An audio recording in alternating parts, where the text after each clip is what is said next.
Hey everyone, it's your Peacekeeper coming at you with an epic battle replay, and in this one we are dragging in the Tier 6 Japanese Battleship Fusou. The Fuso class had two ships, the Fuso and Yamashiro, and they were very closely related to Issei and Hyuga, I think is how you say it. I'm just going to call her Huggy. Both of those ships, though, became battleship carriers, BBVs, if you will. And, well, Fuso and Yamashiro didn't. And as a result, there's some pretty good story behind both those ships. Yamashiro, of course, being sunk at the Battle of Suragawa Strait when she met the veterans of Pearl Harbor. But in terms of their in-game gameplay for performance, it's pretty much par for the course, typical Japanese stuff.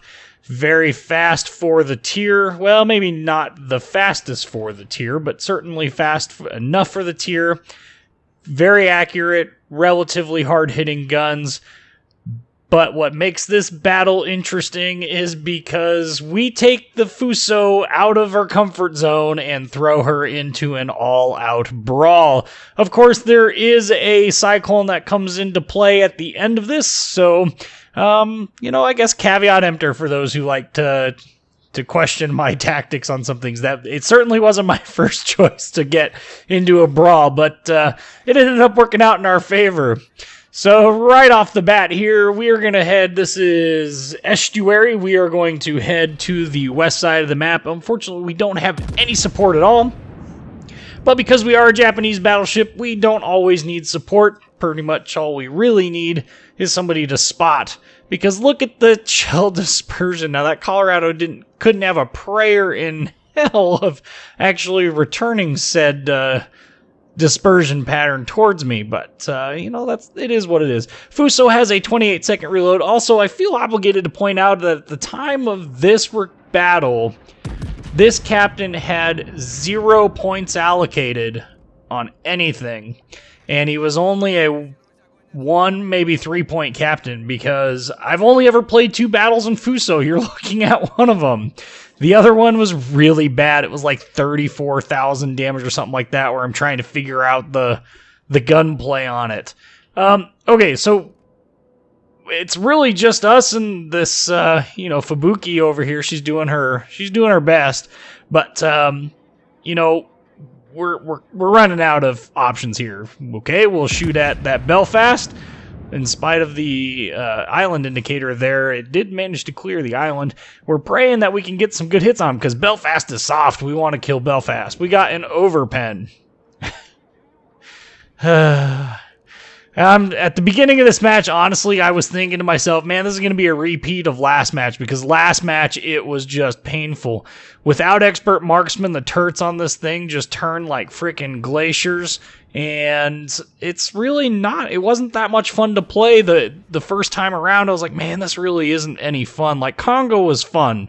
Congo was a legitimate high amount of straight up fun. Well, we got this Leander here.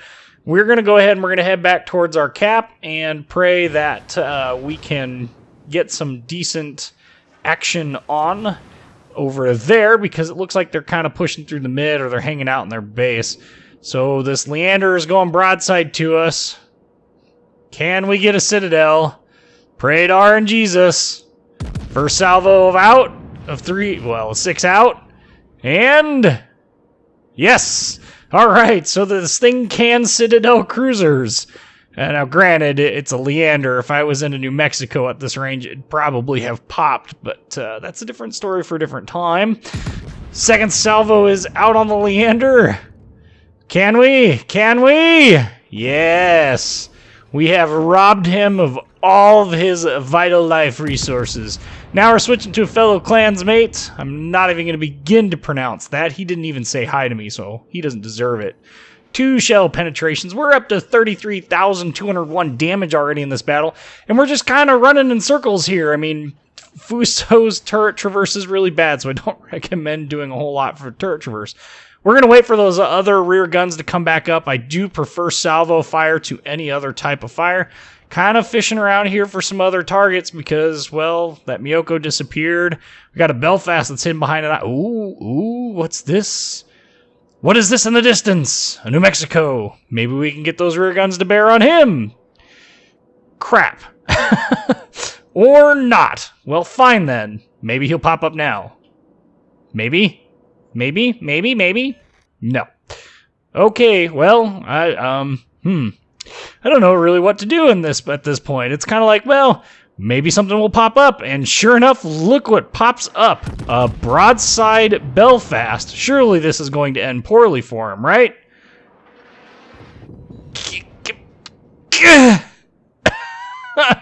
What? If that would have been me in that Belfast, it would have been an instant pop. But I think most people are far better off with their gunnery skills in this ship than I am. The reason why I felt like sharing this battle, it was a good battle. It's like 162,000 damage. I mean, wow. Okay, and there's 3,400 taken off of that Koenig there, and maybe we can get to this Mitsuki. So we do have that 28-second reload, which is a lot of fun, but 28 seconds, 14-inch guns that turn real slow means we have to turn the ship in order to do it, and when you're trying to not beat yourself and make yourself a torpedo magnet for that destroyer there, it's kind of like, well, we're going to be kind of out of play for a little bit, but if in case people are wondering, I am contemplating what to do after we get done with the Japanese destroyers and U.S. cruisers. The Japanese destroyers are obviously going to take a little bit longer. Okay, Belfast is broadside again. Maybe we can sneak some rounds into him before we go around the edge of this island here. Japanese battleships, very high probability of it being the next line. And once again, 8,500 damage. No Citadel hit. That one hit just a little bit far forward for a Citadel hit, so that one I'm not nearly as upset about as that other one. Japanese battleships, high probability of that happening. It's going to require me to actually play them, so I am trying to get as much gameplay in on these ships as I can, because to be honest with you, I skipped up most of the Japanese battleship line to get to the Yamato, and ended up really not liking the Yamato. Did like Congo, though, on the way up, and so that, that'll be relatively easy to do. I think it'll be a good thing. Okay, Belfast? Oh, for Pete's sakes, come on, one of those had to have gone through the Citadel and overpen. Goodness gracious. Well, since we can no longer aim at them, we're going to go ahead and we're going to dive into the middle, and we're going to go kind of play in this area there in the EF line about the 4-5 square. We're going to go play in that area. With that Cyclone coming, we got a New York up here that we can kill. New Yorks are particularly soft. That Mutsuki is going around the other side of the island, so I don't have to worry about torpedoes from him. The only other things that are over in this area are a New Mexico, this New York, and that Belfast. So there's no torpedoes, just a lot of annoying fire from that Belfast. And 2 battleships that I do have to worry about, especially that New Mexico. The New York I'm not nearly as worried about. The New York is a relatively easy to kill battleship, especially with 14-inch guns. They overmatch the bow armor, like, big time. So you'll see that here in a minute. He pops up, probably overlet him just a little bit here, but not 100% confident with the guns. Doesn't matter, we double Citadel'd him for 20,000 hit points. Just poof. And now this New York is going, oh, shite. I need to get the heck out of here. Bail, help. Now this Belfast here, I'm thinking long and hard about. Okay, so that was the New Mexico. He's done for a bit. This New York is still broadside to us. We're gonna cut the lead down and pray that we can get some more Citadels, take him out. No Citadels, but 12,000 raw damage. And I am turning away because I'm thinking to myself, well, we should probably duck between the islands here. And then I realize, wait a minute, that Belfast is about to die. That New Mexico is still on reload. And is about to disappear due to the cyclone. And this New York is sitting here almost dead. So we're going to go ahead and we're going to chase after this New York. You can see we're up to 90,000 damage. Pretty good game for a Tier 6 battleship, especially one that is in a Tier 7 fight with carriers, albeit the carriers have been basically a non-factor this entire match. So, again, New York, really soft armor. Yep, you can be penetrated there, dude. So Set our secondaries to prioritize him. We are going to have to come around the edge of this map. There is a carrier over here as well, which is part of the other reason why I decided to come over to this way. And, okay, there's the salvo with 3 rear guns, and, 1,200 hit points. No! No! Everybody stay away from him. He's mine. You can't have him. Okay, so he's dead. And now we have a problem because that's New Mexico. It's me opening up my broadside to him. And we're about to watch the downside to Fuso. Fuso has, like, no belt armor. It's bad. It is legitimately bad. I should have angled in more, and 17,000. That's a Citadel and some normal pens. Heal that up ASAP. Hit spamming that T button. Let's go. Oh, look what just... Oh, yes, high caliber. 124,000 damage. We are having a fantastic game at this point. I'm going to switch to this Independence because this New Mexico cannot shoot at me now because of the island. And my hope is that I can get some good old-fashioned Citadel hits on this Independence. You also notice that I slowed down a bit. No Citadel hits for us. However, a decent bit of straight normal. Well, I guess it's all overpens. 6 overpens for probably about 8k. Okay, maybe a little bit more. I didn't get to see the actual damage number. Now we have a problem, though, because this is a nearly full health New Mexico, and if it is played well, there is no way that I am going to be able to kill him.